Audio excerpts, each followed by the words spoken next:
సినీ ప్రపంచపు అతిపెద్ద పండుగ ఆస్కార్ డాల్బీ థియేటర్లో అంగరంగ వైభవంగా జరిగింది. వివిధ కేటగిరీల్లో పోటీ పడిన ఉత్తమ సినిమాలు, నటీనటులకు ఈ ప్రతిష్టాత్మక పురస్కారం దక్కింది. అటు రెడ్ కార్పెట్ పై టాప్ హీరోయిన్ల హొయలో వీక్షకులను అలరించాయి. హోస్టుగా కానన్ ఓబ్రేన్ నవ్వులు పూయించారు. ఈసారి భారత్ తరఫున బరిలో నిలిచిన అనూజాకు నిరాశే ఎదురైంది.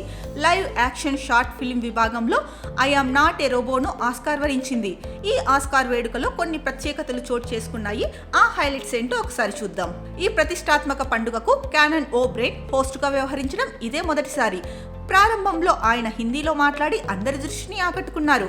భారత ప్రజలకు శుభోదయం. ఈ వేడుక జరిగే సమయం మీకు ఉదయం కదా, అందరూ టిఫిన్ చేశారా, బ్రేక్ఫాస్ట్ చేస్తూ ఆస్కార్ను చూస్తున్నారని ఆశిస్తున్నా అని హిందీలో మాట్లాడారు. ఈ వ్యాఖ్యలపై నెటిజన్లు ఫిదా అవుతున్నారు. అంతర్జాతీయ వేదికపై నుంచి విష్ చేసినందుకు ఆనందిస్తున్నారు. మంచి ప్రయత్నం అంటూ కామెంట్స్ చేస్తున్నారు. ఇక ఉత్తమ నటుడిగా అవార్డు అందుకున్న ఆడ్రియన్ బ్రాడీ రెడ్ కార్పెట్ పై చేసిన ఓ పనికి అందరూ అవాక్కయ్యారు. 2003లో వేదికపై చేసిన ముద్దు సీన్ను మరోసారి రిపీట్ చేశారు. 2003లో ది పియానిస్ట్ చిత్రానికి గాను ఆడ్రియన్ ఉత్తమ నటుడిగా ఆస్కార్ అవార్డు అందుకున్నారు.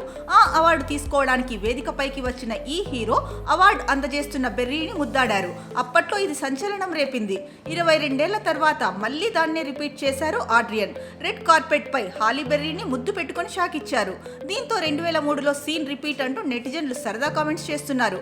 ఈ వీడియోను ది అకాడమీ ఇన్స్టాలో షేర్ చేయగా అది వైరల్ అవుతోంది. ఇక ఆస్కార్ కు విచ్చేసిన సెలబ్రిటీలు ట్రెండీ డ్రెస్సుల్లో హొయలొలికించారు. పాప్ సింగర్, నటి Selena Gomez rose gold gown లో మెరిశారు. ఈ డ్రెస్ కు ఓ ప్రత్యేకత ఉంది.